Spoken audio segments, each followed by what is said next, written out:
오늘 우리가 함께 나누는 말씀은 이제 에베소서입니다. 갈라디아서 끝나고 에베소서 말씀인데요. 먼저 에베소서에 대한 중요한 몇 가지 얘기를 하고 본문으로 넘어가겠습니다. 첫 번째, 이제 에베소서는 우리가 다 아는 대로 옥중서신입니다. 사도 바울이 감옥에서 썼던 편지, 에필골몬이라고 우리 말하죠. 보통 에베소서, 빌립보서, 골로새서, 빌레몬서, 요 네 편지를 옥중서신, 바울이 감옥에서 쓰는 편지인데, 대체적으로 감옥은 무슨 감옥이냐? 어디에 있는 감옥이냐? 로마에 있는 감옥입니다. 우리 그 사도행전도 보면은 마지막에 사도 바울이 로마에 가서 이태 동안 머무는 것으로 끝이 납니다. 그죠?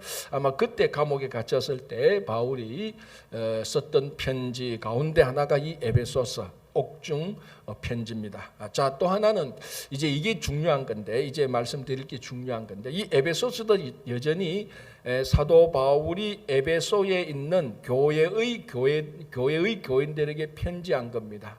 자, 그런데 지금까지 우리가 이제 바울의 편지들을 봤습니다. 로마서를 봤고, 고린도전서, 후서, 이거는 그러니까 고린도에 보내는 편지죠. 로마에 보내는 편지를 받고, 고린도에 보내는 편지를 받고, 앞에서 우리 갈라디아 교회에 보내는 편지를 받고, 이제 에베소 교회에 보내는 편지를 봅니다. 자, 그 다음에는 빌립보, 그 다음에 골로새, 이제 이렇게 편지가 쭉쭉 나가는데, 자, 로마서는 로마에 있는 로마 교회의 교인들에게 편지를 보내면서 그 교인들과 직접 교통하면서, 편지를 통해서 교통하면서 바울의 목적은 땅끝까지 가는 것. 그 당시 땅끝은 서대반, 죄송합니다. 그 스페인이라고 생각을 했거든요. 그래서 스페인으로 가기 전에 로마에 들러서 갈 것이다. 그리고 이제 그 로마 교회에 있었던 몇 가지 문제 중 한가운데가 한 것이 무엇인가 하면은, 로마에는 믿음이 강한 자와 약한 자 사이에서 이게 잘 조화롭게 되지 못한 면이 좀 있었습니다. 또 그런 얘기도 듣고, 이제 바울이 서바냐, 스페인에 가기 전에 로마도 들러서 그 사람들과 함께 좀 신앙적으로 권면하려고 하는 그런 목적들, 이런 목적들이 있었습니다. 그런 목적에 따라서 썼던 편지가 로마서고, 고린도 전후서는 고린도에 있었던 문제들, 제일 심했던 것이 당파 문제 아니었습니까? 분열의 문제, 그리고 음행의 문제, 그리고 우상 숭배의 문제들, 그리고 우상에게 바친 제물을 먹느냐 안 먹느냐, 이런 문제들, 구체적인 문제들, 이 문제들을 해결하기 위해서 편지를 썼습니다. 자, 우리가 어제까지 본 갈라디아서는 갈라디아 교회 교인들에게 가만히 들어온 거짓 교사들, 막 복음을 분탕질하고 복음에다가 율법 행위를 더 추가해가지고 복음의 본질을 희석시켜버린 것들, 이런 것들을 해결하기 위해서 편지를 썼습니다. 자, 이제 에베소서는 바울이 에베소에 있는 교회 교인들에게 썼는 편지가 분명합니다. 자, 그러면은 이 에베소 교회는 무슨 문제가 있었을까요? 무슨 일이 있어서 이 에베소를 썼을까요? 자, 이제 앞으로 보겠지만은, 먼저 결론적으로 말하면은 에베소서는 특별하게 에베소에 있는 문제, 또는 그 에베소 교회 교인들만을 위한 권면, 이런 내용들이 없습니다. 무슨 말인가 하면, 지금까지 사도 바울의 편지를 보낸 것은 각 교회의 상황과 문제에 맞는 편지를 보냈습니다. 그게 당연하죠. 고린도 전후서를 썼는 것은 고린도 상황에 맞게 거기에 있는 문제와 갈등을 해결하기 위해서 편지를 보내는 것이죠.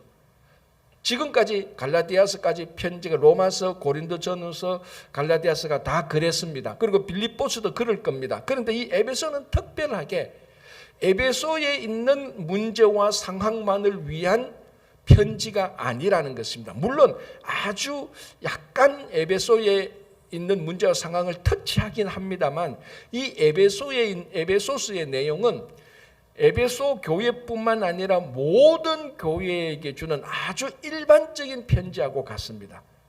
그래서 에베소서에 나오는 이제 예수님에 대한 고백, 특별히 에베소에서는 이 교회론에 대해서 얘기를 많이 하는데, 이 에베소에 있는 교회는 에베소에서 말하고 있는 교회에 대한 이야기는 에베소 한 교회, 그 로컬 처치, 지역에 있는 우리 말하면 리들렉에 있는 친구 교회만을 위한 편지가 아니라는 겁니다. 자, 지금까지 갈라디아서, 고린도전서는 고린도에 있는 고린도 교회 교인들만을 위한 편지였습니다. 갈라디아서는 갈라디아 교회에 있는 교인들만을 위한 편지였습니다. 그런데 에베소는 에베소만을 위한 편지가 아니라 전 지구상에 있는 온 인류에게 있는 모든 교회에 있는 모든 교회를 위한 편지라는 것입니다. 그래서 내용을 읽어보면은 한 지역적인 문제를 다루는 게 아닙니다. 모든 교회의 문제를 다루는데 이게 어디까지 가는가 하면 우주적까지 갑니다. 그래서 보통 우리가 에베소에 있는 교회를 우주론적 교회라고 말합니다. 자, 이게 지구론적 교회가 아닙니다. 우주론적 교회입니다. 자, 여기서 그리스도도 예수님에 대한 고백도 나오는데 이 예수님도 지구 온 인류에 대한 예수님 차원을 뛰어넘어서 우주적인 예수입니다. 이게 그러니까 이 범위가, 그래서 오늘 이 에베소에서 다루는 문제는 한 지역의 지역적인 문제가 아닙니다. 온 우주론적인 교회론, 우주론적인 예수님, 그런 것을 다루는 겁니다. 그러니 가장 어떻게 보면 범위가 넓고 높고 깊고 멀리까지 바라보는 그런 편지가 되는 것입니다. 그래서 이 에베소는 굉장히 어떻게 보면은 신령하죠. 이게 신령하다는 게 이상하게 한국 사람들 말하는 도교적인 그런 신령함이 아니라, 이상한 신령함이 아니라 정말 이 에베소에 나타난 바울의 고백을 들어보면은 정말 하나님의 범위가, 하나님께서 우리를 보시는 그 하나님의 관점이 얼마나 큰지 넓은지 그걸 우리가 알 수 있습니다. 그러니까 굉장히 한 보편적인 일반적인 그런 교회를 볼 수 있고, 그래서 우리가 교회가 무엇인가라고 보려면은 교회, 그러니까 어떤 지역적인 로컬 처치에 있는 교회의 문제들이 어떤 것들이 있는가 보려면은 고린도전후서나 갈라디아서나 빌립보서 이런 것을 보지만, 교회가 무엇이지, 진짜 하나님의 교회가 무엇인가 라고 보려면 에베소를 보면은 교회가 이런 것이다라고 굉장히 원칙적이고 기본적이고 굉장히 그 무게가 있고 중심이 있는 그런 내용들을 얘기해 주고 있는 것입니다. 그게 바로 에베소서가 되는 것입니다. 그래서 우리 장로교의 시조라고 일컬어지는 칼빈은 에베소서를 사도 바울이 썼는 편지 중에 최고로 봅니다. 이게 멸류관이라고 봅니다. 이 내용이 얼마나 깊이 있는지 이제 우리가 한 구절 한 구절 좀 찾아보도록 우리가 읽으면서 보겠습니다. 자, 1장 1절과 2절은 이것도 편지니까 전형적인 인사말이 나옵니다. 자, 1장 1절. 하나님의 뜻으로 말미암아 그리스도 예수의 사도된 바울은 에베소에 있는 성도들과 그리스도 예수 안에 있는 신신한 자들에게 편지하노니, 하나님 우리 아버지와 주 예수 그리스도로부터 은혜와 평강이 너희에게 있을지어다. 자, 먼저 바울 자신을 말하는 겁니다. 한국말로 말하면 아버님 정상서, 큰아버님 정상서 이런 식이죠. 자, 그게 하나님의 뜻으로 말미암아 그리스도 예수의 사도된 바울은, 자, 이 편지를 누가 쓰죠? 바울이 쓰죠. 바울의 신앙의 신분은 뭡니까? 직위는 뭡니까? 사도죠. 이 사도는 누구로부터 된 겁니까? 예루살렘 교회의 권위를 받아서 된 겁니까? 아니죠. 하나님의 뜻으로 말미암아 그리스도 예수의 사도된 것이다. 이거는 바울이 사도라고 말할 때 늘 앞에 붙였던 그런 바울의 사도의 권위를 말하는 겁니다. 바울이 사도의 권위를 가지게 된 것은 누가 어떤 회의에서 나를 결정한 것이 아니고 태초부터, 이전부터 하나님의 뜻과 그리스도의 뜻으로 말미암아 예수의 사도 되었다. 그러니까 사도의 권위를 말하고 있는 것이고요. 자, 그 다음에 이 편지는 누구에게 보내는 겁니까? 자, 보십시오. 사도된 바울은 에베소에 있는 성도들, 당연히 그러니까 에베소서죠. 자, 이렇게 해야 됩니다. 하나님의 뜻으로 말미암아 그리스도 예수의 사도된 바울은 에베소에 있는 성도들에게 편지하노니, 이렇게 돼야 되는데 뭐가 추가됩니까? 그리스도 안에 있는 신실한 자들. 그건 에베소에 있는 사람들뿐만 아니라 그리스도 안에 있는 신실한 자들, 다른 사람들. 자, 이미 이것만 봐도 이 바울이 에베소에만 보낸 편지가 아니라는 것을 알 수 있습니다. 자, 그래서 에베소 교회가 우리가 성경을 보면 어디에 또 나옵니까? 사도행전에 에베소 교회가 나옵니다. 그죠? 자, 또 어디가 나옵니까? 우리가 요한계시록에 보면은 7교회에 보내는 편지에 에베소 교회가 나옵니다. 에베소 교회의 장점과 단점이 나오는데 단점이 첫사랑을 잃어버렸다고 예수님께서 책망하는 그런 교회가 나오는데 그 요한계시록에 나오는 7교회의 첫 스타트가 에베소입니다. 그래서 요한계시록은 7교회에 보내는 편지인데 이 7교회에 회람할 수 있도록 보낸 편지입니다, 사실은. 그래서 이 편지가 에베소에 있는 교회들이 다 받고 그다음 지역으로 이렇게 편지를 보내서 읽도록 한 겁니다. 자, 그 교회가 바로 이 에베소 교회입니다. 그래서 어떤 사람들은 이 수신자들을 보면서 이게 에베소에 있는 성도들과 그리스도 예수 안에 있는 신실한 자들, 이게 에베소에 있는 성도들만 에베소에 있는 성도들에게만 보낸 게 아니고 또 다른 성도들에게 보냈다 해서 이게 요한계시록에 나오는 7개 교회들처럼 꼭 7개의 교회라고 지정하지는 않지만은 이 에베소는 에베소 교회 교인들이 이 편지를 읽고 자, 그 당시는 뭐 이걸 회람해서 봤으니까 책을 뭐 프린트하는 게 아니었으니까 이 편지를 보고 또 그 옆에 있는 다른 교회 교인들도 야, 바울이 우리들에게 이런 편지를 보냈다, 너희들도 한번 읽어봐라, 이렇게 해서 다른 교회들에게도 많이 보내는 그런 흔적들이 나옵니다. 그래서 아까 말씀드린 것처럼 에베소서는 에베소에 있는 문제들, 갈등을 위한 편지가 아니라는 것이 벌써부터 수신자들에게서도 나타나고 있는 겁니다. 자, 그 다음에 2절 전형적인 인사말이죠. 은혜와 평강이 너희에게 있을지어다. 이거는 헬라 사람들이 편지를 쓸 때 항상 습관적으로 했던 예의적인 예의를 갖춘 인사말이죠. 은혜와 평강이 너희에게 있을지어다. 그러나 바울은 이 은혜와 평강 앞에 하나님과 그리스도를 붙이는 거죠. 그러니까 세상의 은혜와 평강이 아니고 하나님께서 주시는 그리스도의 은혜와 평강을 누려라. 세상의 평강을 누리는 것이 아니고 하나님께서 주시는 예수의 평안을 누려라 라고 딱 구별해서 우리들에게 말을 해주고 있습니다. 자, 1절, 2절 이렇게 간단하게 인사말을 하고 자, 이제 3절부터 나가는데 3절부터 14절까지가 먼저 하나님에 대해서 송축 경배 드리고 찬양을 하고 난 다음에 이제 바울이 어떻게 보면은 그래서 이 3절부터 14절을 편지의 본론으로 볼 것인지 서론으로 볼 것인지 이런 좀 약간 문제도 있습니다. 어쨌든 3절부터 14절까지는 사도 바울이 하나님께 드리는 경배문입니다. 찬양문입니다. 송축문입니다. 자, 1장 3절 찬송하리로다. 딱 한마디 벌써 나오죠. 찬송하리로다. 하나님 곧 우리 주 예수 그리스도의 아버지께서 그리스도 안에서 하늘에 속한 모든 신령한 복을 우리에게 주시되 자, 찬송하리로다 하고 하나님께 찬송하라.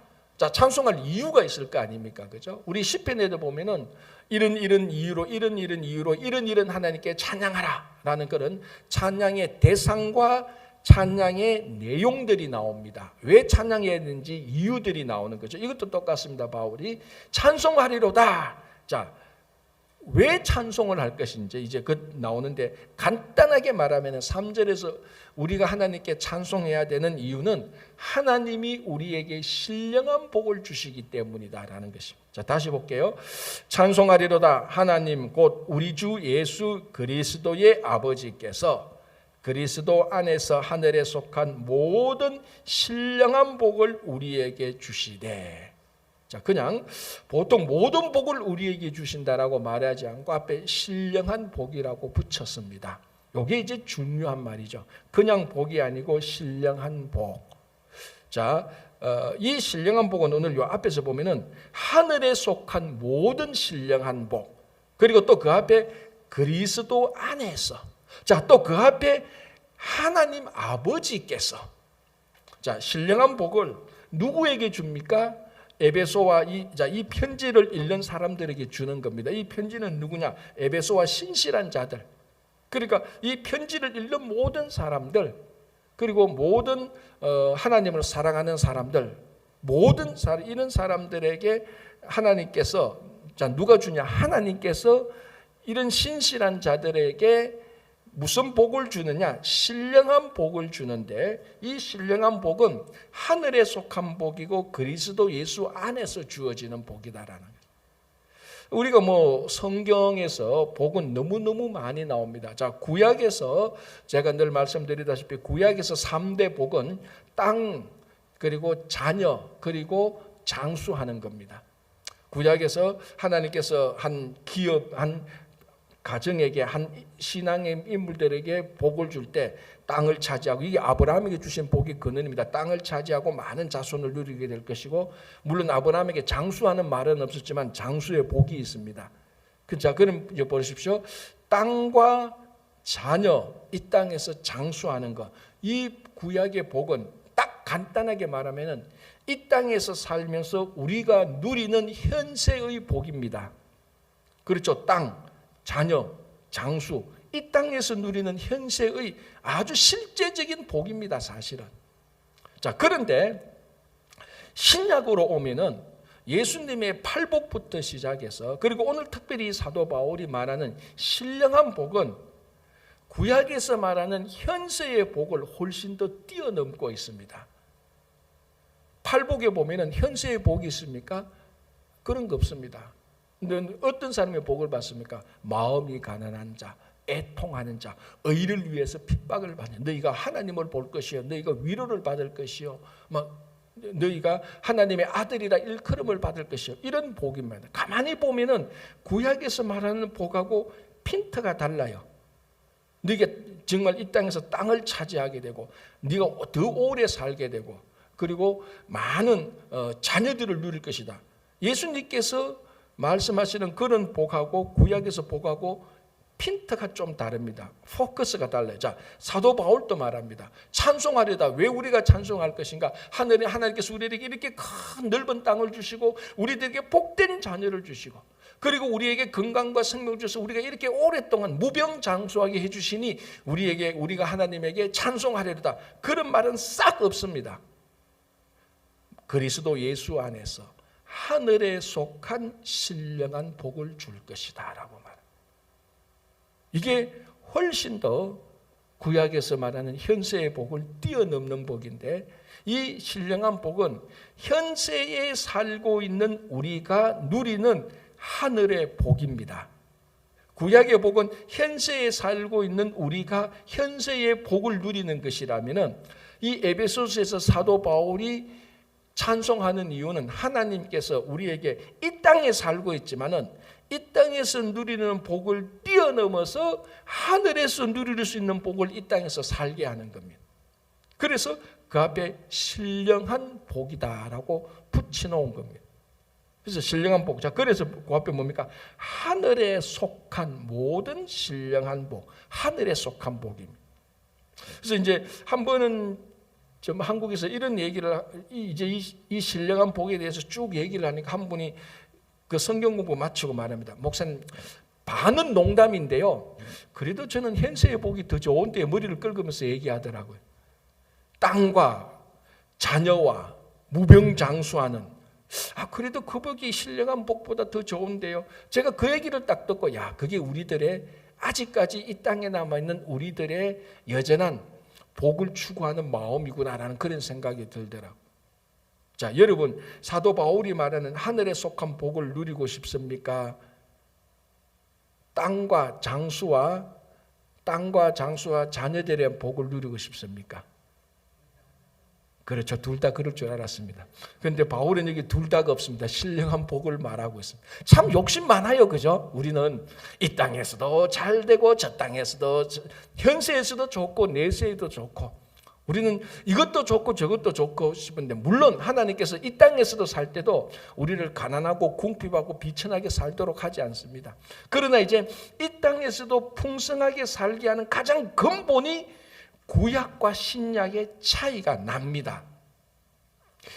구약에서는 아까 말씀드렸지만 그 현세의 복에 초점이 있다면 신약에서는 이 땅에서도 우리가 풍성하게 사는데 하늘의 복을 땡겨서 이 땅에서 살면서 풍성하게 살도록 하는 겁니다.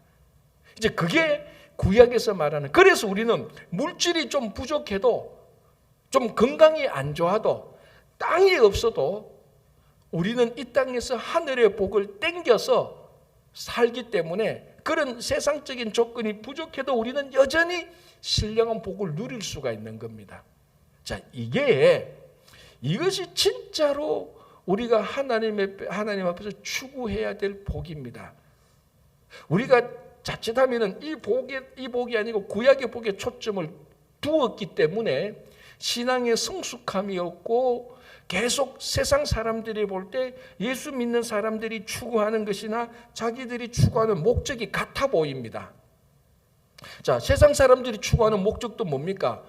무병장수요. 세상 사람들이 추구하는 복도 뭡니까? 자기 자녀들 잘 되는 거요. 세상 사람들이 추구하는 것도 뭡니까? 좋은 집, 좋은 땅, 좋은 차에서 사는 겁니다. 자, 이게 그런데 구약에서도 보니까 별반 다르지 않아요. 그래서 구약의 복만 추구한다면은 세상 사람들이 볼 때는 저 사람들의 목적과 가치나 우리의 목적과 가치가 똑같다, 그렇게 분명히 보이는 겁니다.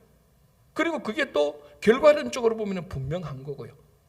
그러나 여기서 이제 예수님과 오늘 사도 바울이 말했던 신령한 복을 추구한다면은 세상 사람들이 볼 때는 다르구나라고 느낄 겁니다. 왜? 저 사람들은 우리보다 땅도 적은데, 집도 적은데, 저 사람들은 나는 아주 건강한데 저 사람은 뭔가 좀 몸도 불편한데, 훨씬 더 저 사람들의 삶과 얘기를 나눠보면은 물질도 많고 무병장수하고 자녀들도 훨씬 잘된 우리들보다 저 사람들의 마음을 보니까 훨씬 더 진짜 기쁘게 살고 있거든요. 그럴 때 세상 사람들이 충격을 받게 되는 겁니다. 그런데 가치관과 목적이 구약의 복과 이 신령한 복은 빼버리니까 세상 사람들이 말하는 그 목적과 가치가 결과론적으로 보면 똑같습니다. 자, 예를 들면 이렇게죠. 세상 사람들은 그 복을 누리기 위해서, 그 목적을 위해서 열심히 일을 합니다. 그런데 교회 다니는 사람들은 똑같은 목적을 두기 위해서 교회 가서 자꾸 빌어요. 자꾸 하나님께 빌어요. 그러니까 수단이 좀 달라. 목적은 똑같아. 세상 사람들은 열심히 살고 때로는 나쁜 짓 사기도 치고 막 그렇게 하는데 교회 다니는 사람 보니까 열심히 빌어. 요거는 좀 다른 것 같은데 추구하는 목적은 같아. 그러니까 세상 사람들이 볼 때는 방법은 약간 좀 다른데 목적 네가 추구하는 것이나 우리가 추구하는 것이나 같네. 이렇게 되면 별 구별이 없어지는 겁니다. 그래서 우리가 추구하는 것은 오늘 사도 바울이 말하는 것은 왜 우리가 하나님을 찬송해야 되느냐? 신령한 복을 주시기 때문에 그렇습니다. 신령한 복. 자, 이제 그게 뭐냐면은 4절부터 쭉 나오는 겁니다. 내용들이 나오는데 신령한 복의 정체성이 뭐냐면은 이 앞에서 나온 것처럼 하늘에 속한 복입니다. 하늘에 속한 복. 땅에 속한 복이야. 그래서 진짜 이것이 신령한 것은 땅에 살면서도 하늘에 속한 복을 누리는 것입니다. 자, 그리고 그것이 어디에서 이 땅에서 주느냐? 그리스도 예수 안에서. 자, 오늘 아까 제가 1장 1절에서 14절까지 읽었는데요.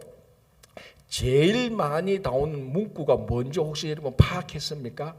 계속해서 한 10번, 11번, 12번 정도까지 파악된 똑같은 의미로 나오는 문구가 있습니다. 그게 뭡니까? 그리스도 예수 안에서. 자, 볼까요? 1장 1절 성도들과 그리스도 예수 안에 있는 신실한 자들. 1장 3절 그리스도 예수 안에서. 1장 4절 곧 창세전에 그리스도 안에서. 그리고 6절 그리스도 그가 사랑하는 자 안에서. 7절 우리는 그리스도 안에서. 8절 그리고 9절 중간에 그의 기뻐하심을 따라 그리스도 안에서. 10절 하늘에 있는 것이나 땅에 있는 것이 다 그리스도 안에서. 11절 마지막 부분에 애정을 입어 그 안에서. 12절 이는 우리가 그리스도 안에서. 13절 그 안에서도. 13절 끝 중간 부분에 복음을 듣고 그 안에서 또한 믿어. 여러분 이거 제가 1절에서 14절 이거 발견하셨어요? 못했죠. 그냥 너무나 공기 싫은 것처럼 이렇게 쭉 나오니까 발견 못했을 겁니다. 지금 바울은 말마다 그리스도 안에서, 말끝마다 그리스도 안에서, 그리스도 안에서, 그리스도 안에서. 이게 12번인가 11번인가 12번이 나와요. 그리스도 안에서. 기쁘신 뜻대로 그리스도 안에서, 복도 그리스도 안에서, 우리가 살아가는 것도 그리스도 안에서, 전부 다 그리스도 안에서. 그러니까 우리가 누리는 삶의 기준이 그리스도 밖에 나가면 안 되는 겁니다. 그리스도 안에서입니다. 그리스도 안에서, 예수 안에서. 그래서 이 복도, 우리가 누리는 신령한 복도 그리스도 안에서 누리는 하늘에 속한 복입니다. 이게 복 있는 자입니다. 이 복 있는 자.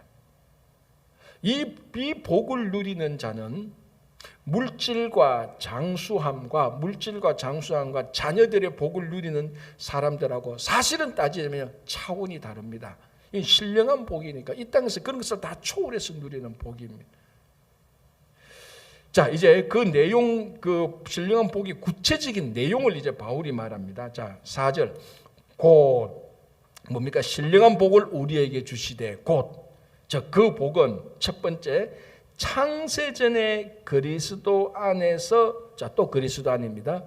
우리를 택하사. 그러니까 신령한 복이 뭐냐면은 창세전에, 영원전부터 그리스도 안에서 우리를 택해 놓은 게 그게 신령한 복이다라는 거예요. 자, 예수 믿는 사람이라면은 이거를 진짜 매일매일 복이라고 생각하고 누리고 이것 때문에 기뻐해야 되는 겁니다. 자, 세상 사람들이 보십시오. 세상 사람들이 자녀들이 잘 되고 물질이 많고 권력이 있고 매일매일 그거 생각하면서 기쁘게 살고 있어요. 세상 사람들은. 그런데 우리 예수 믿는 사람들이 받은 신령한 복은 영원전부터 그리스도 안에서 우리를 택해 놓은 건데, 이거 세상 사람들이 물질의 복을 매일 생각하면서 누리는 그 기쁨의 횟수만큼 우리는 신령한 복을 누리고 있습니까? 그거 많지 않을 겁니다. 그렇게 누리는 사람. 우리는 창세전에, 즉 이 영원전부터, 창세전이라는 것은 영원이라는 겁니다. 영원에서부터 그리스도 안에서 우리를 택해 놓으셨다. 이게 신령한 복이라는 겁니다. 자, 여기 이제 중요한 단어가 나오죠. 택하였다라고. 구약 시대에는 하나님께서 많은 열방 중에 이스라엘을 택했습니다. 하나님의 백성으로. 그 이스라엘을 택한 그 원조가 뭡니까? 아브라함이죠. 아브라함을 통하여서 그 후손들을, 그리고 아브라함, 이삭, 야곱, 요셉을 통해서 그 후손들을 하나님의 백성들로 택하셨습니다. 그 이제 원조가 되는 게 아브라함이죠. 그죠? 자, 그런데 지금 사도 바울은 뭐냐면은 이 하나님이 구약에서 이스라엘을 택한 그것이 아니고 간단한 문제, 영원전부터 그리스도 안에서, 영원에서부터 창세전부터 우리를 그리스도 예수 안에서 택했다는. 자, 택함을 받은 것은, 우리를 택했던 주체는 동일합니다. 여전히 하나님입니다. 여전히 하나님이 우리를 택했습니다. 구약시대에 이스라엘을 택했던 것처럼 하나님이 우리를 택했고, 구약에는 아브라함을 통하여서 이스라엘을 택했습니다. 자, 그런데 이제는 누구를 통해서 우리를 택합니까? 그리스도 예수 안에서. 그래서 하나님이 구약에서 이스라엘을 택했던 그 하나님의 목적이 예수 그리스도 안에서 우리를 택한 이 사실에서 완성되는 겁니다. 완성되는 거. 물론 이 말을 하면은 지금 이제 이스라엘 사람들은 무슨 그런 쓸데없는 소리냐고 펄펄 뛰겠지만, 왜? 그 사람들이 신약을 안 믿으니까.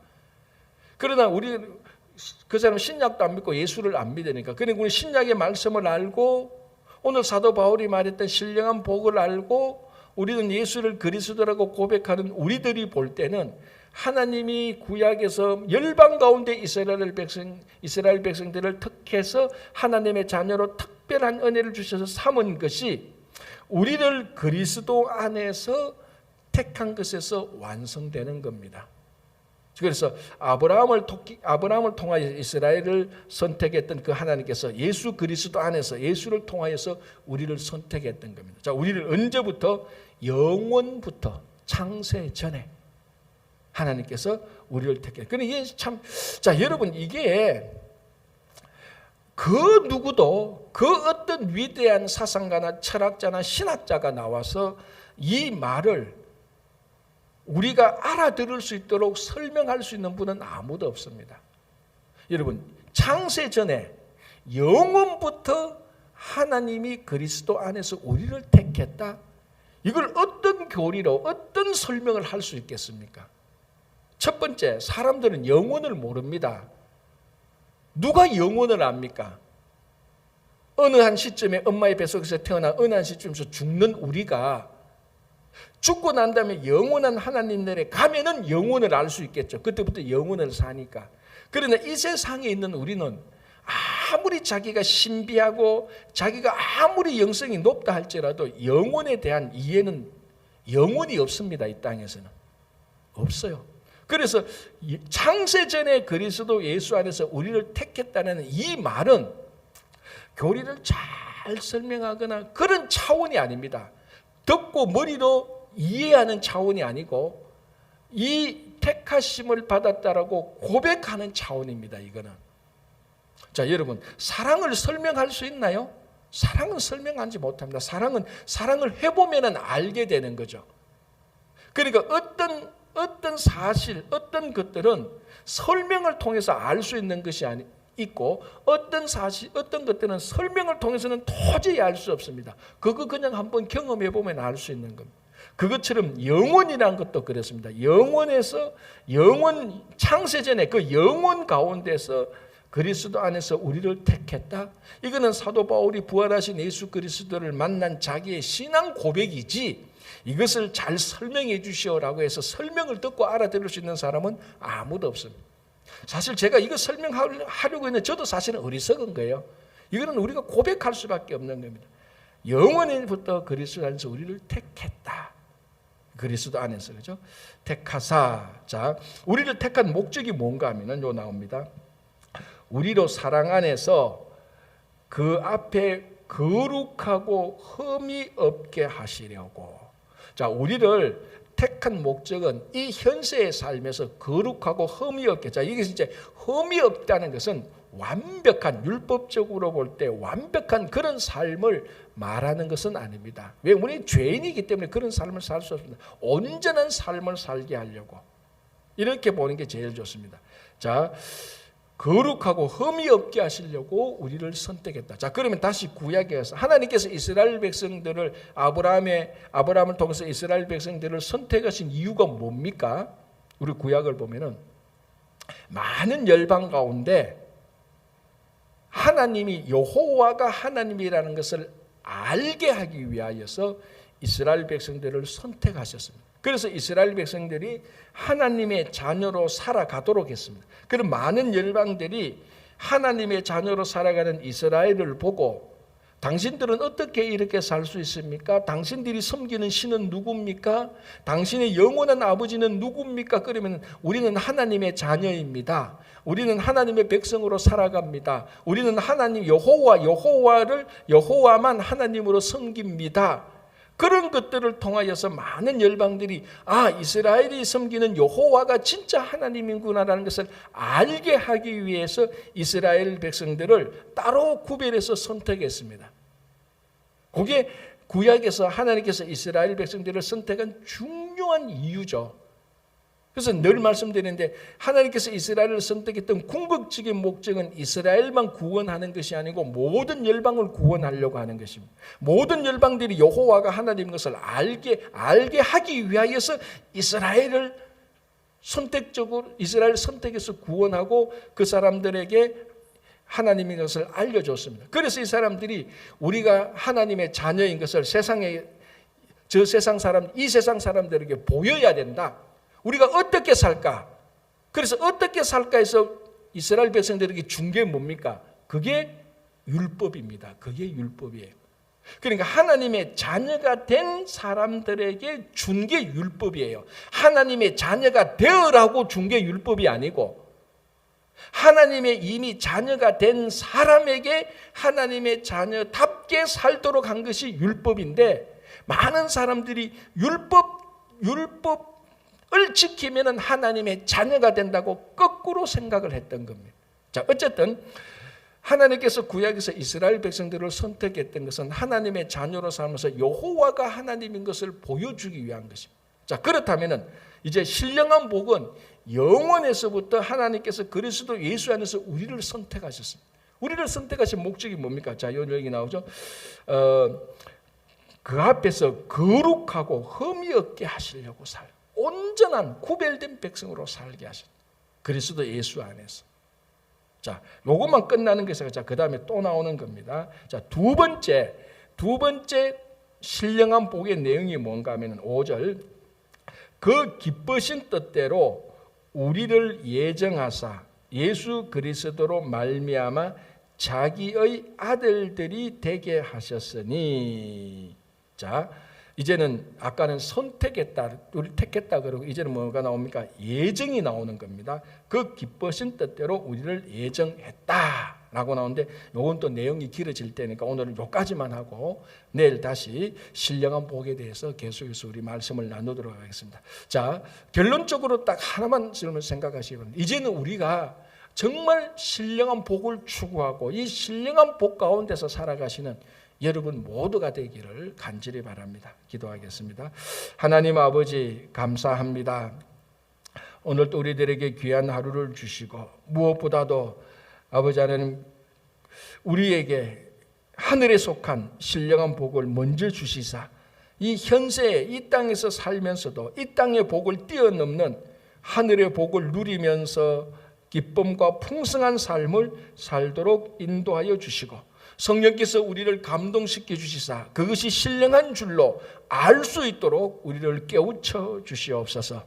주님, 전 세계로 지진과 전쟁으로 많은 고통과 아픔 속에 있는 분들이 너무 많습니다. 주님, 그 형제 자매들을 찾아가서 주님께서 신령한 복으로 그들을 위로해 주시고 아버지 그들에게 지금 당장 필요한 모든 것들을 아낌없이 공급하여 주시옵소서. 우리 어르신들 건강을 지켜주시고 우리 자녀들에게 지혜를 믿음을 더하여 주시고 오늘 또 모든 일터와 가정과 우리 교회 위에 주님의 은혜와 자비가 함께할 것을 믿으며 예수님의 이름으로 기도하옵나이다. 아멘.